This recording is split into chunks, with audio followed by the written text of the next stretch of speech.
pipe buttercream flowers and you're not sure what piping tips to use. In this week's video tutorial, I'm going to be comparing 4 different piping nozzles and the effects they create when piping roses. This way, the next time you want to create some roses, you will know which piping tip you want to choose. Okay, let's get started.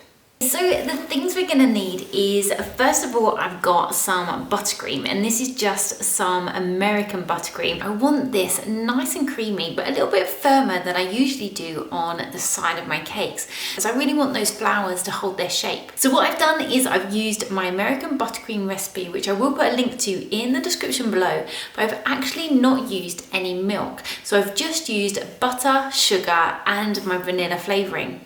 Now I've mixed this on quite a low speed, so number 2 for around 5 minutes, and this is enough to make it nice and creamy but still a little bit firm. I'm then going to push that buttercream around the side of my bowl just with my spatula, just getting out any air bubbles so it's nice and smooth. So I've got a pink and I've got some green. I've then got my piping bags and the piping nozzles that we're gonna be testing out. I've got my flower nail, and this one just has a little bit of double-sided tape that I've just added to the top so that I can stick on these little squares of parchment paper. I've got some vanilla cupcakes, and I've lastly got just a little spatula. Okay, so the first piping tip that we're going to test out is probably the most classic piping tip for creating roses, and this is the 1-2-4. Now this is just a petal tip. We've got a point at one end and it just widens at this end, just creating a teardrop shape. And as you can see, it's just slightly angled down,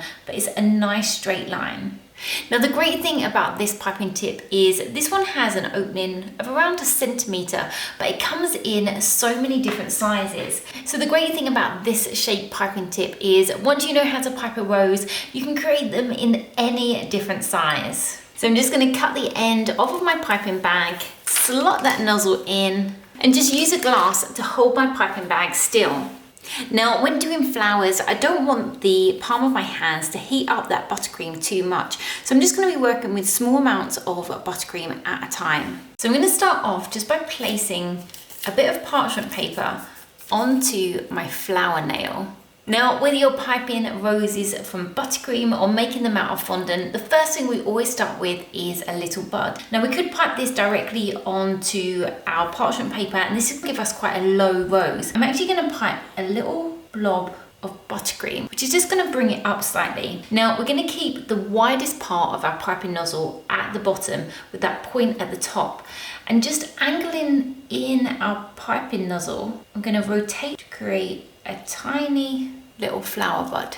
Now, if you ever find that that bud is a little bit unstable and a little bit wobbly, you can pop a little bit of buttercream into a piping bag and just snip off the end. You can then do exactly the same. So keeping the wider part at the bottom, I'm just going to run that round, and that's just going to make it a little bit more stable. Now the first row of petals that we're going to do is a row of 3, and we're going to start by covering that join. So I'm just, again, leaning that piping bag in slightly, and we're just going to pipe 1. Now for the second one, I'm going to come back and just pipe over the top of the other one and do our third one. Now for the next row, we're going to do 5. So I'm going to angle that piping bag just out slightly to open up our rows. Again, just coming over the previous join. Now you can then just carefully remove this from the flower nail and either transfer this directly onto your cupcake or just pop them in the fridge so they firm up, which will make it easier to add onto the top. Now for the next one, I'm going to use, this is the 1-2-4K. Now this is very similar to the 1-2-4, but if you can see, instead of the 1-2-4 has got that straight line and is slightly wider at one end, this one has been slightly squashed. So it's been squashed from both sides, so it's slightly thinner, but it's also got a curve to it. Now, because this one is quite thin, I'm going to use that other piping bag. Now, we don't have a wider end, so I'm going to use the end that comes out slightly further at the bottom. And again, I'm just going to tilt that piping bag in and just try to close that up at the top, just to create a little bud. I'm then going to pipe my first 3 petals. And already you can see just how dainty this one is compared to the other ones. So that buttercream is coming out a lot thinner. I'm then gonna angle back slightly and do 5.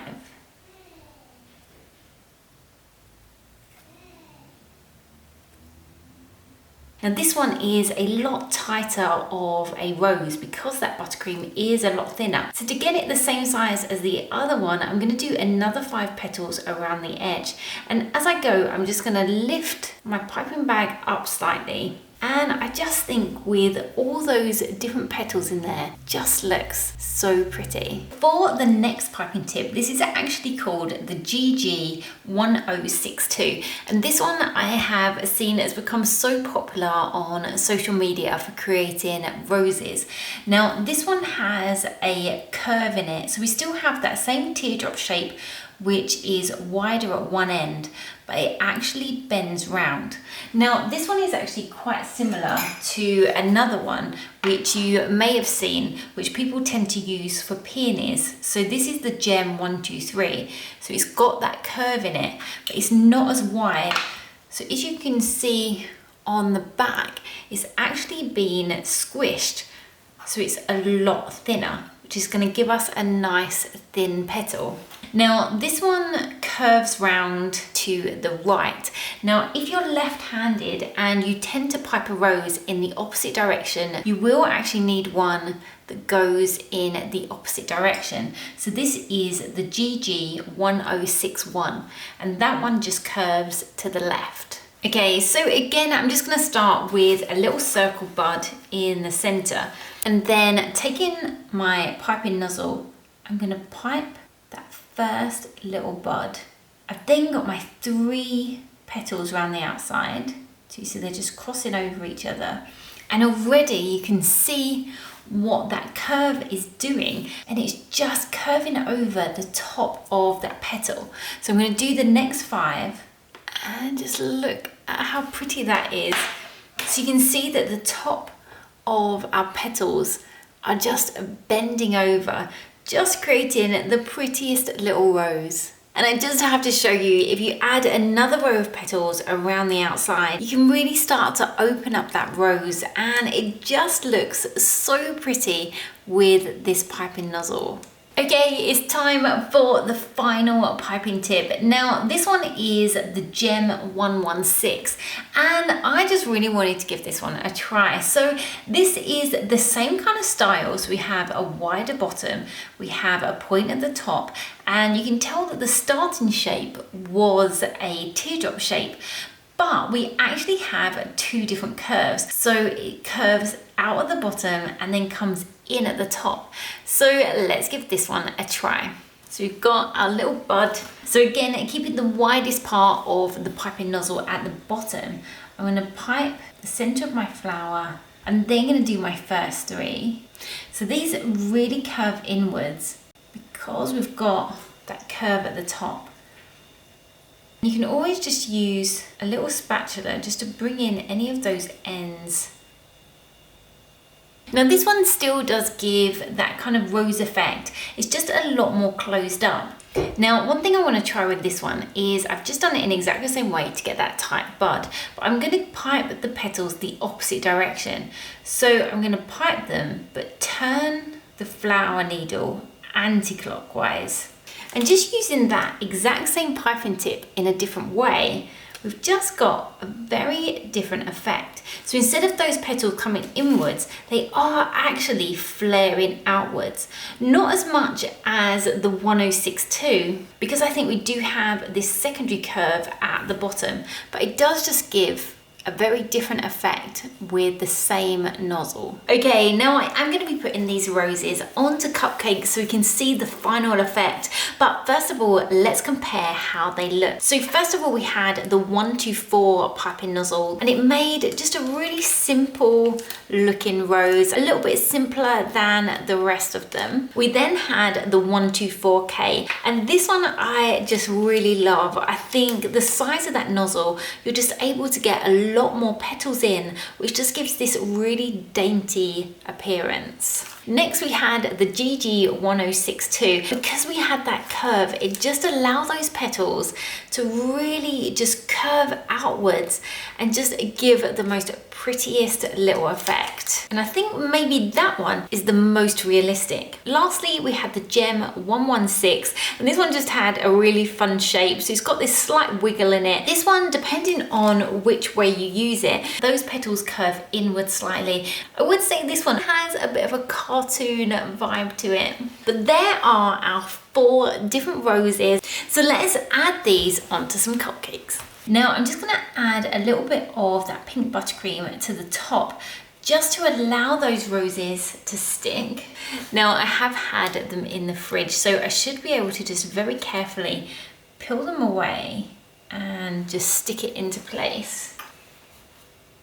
Now to fill these spaces, you could add some little flower buds. I'm just going to add some leaves. So I have the 366 piping nozzle. This one just has a V cut out, and I have actually added a small amount of black to my green just to make it a bit darker, as I felt it was a little bit too bright. So I'm going to hold my piping nozzle so that that V is on the edge, and I'm just going to add in some nice green leaves. So this is the 124 piping nozzle. The next one is just so pretty. It's so dainty. I'm just adding on 3, and these were the 3 with the 124K. Now, if your roses were quite soft and you didn't want to handle them, you could also get a pair of these little scissors. So you just slide those under the rose and you can just position them onto your cupcake. And again, just filling up that space. The third one, this one is just so lovely. It has a real vintage rose feel to it. I'm just guiding that into place and just sticking that down. So this was the GG1062. And last but not least, this rose is a little bit more closed up, but I think it has a real kind of cartoony effect to it, which I love. Now it's so hard because as I look at each of the roses, I do love them all in their own individual way, and I think they just make such different effects on the top of those cupcakes. So we have the 124, the 124K, the 1062, and the 116. I really hope you've enjoyed this video tutorial, and it will be useful the next time you want to pipe some buttercream roses. Now please do let me know in the comments below which one is your favourite, or maybe you pipe roses and you use a completely different piping tip. I would love to know. Now if you have enjoyed the video, please don't forget to hit that like button, and if you'd like to see more videos like this and you haven't already, then don't forget to subscribe to the Cakes by Linz YouTube channel. You can now also head over to my website cakesbylinz.co.uk and sign up to my newsletter. This way, every time I have a new tutorial, a blog post, or just something to share, this will come straight to your inbox. So until next time, bye!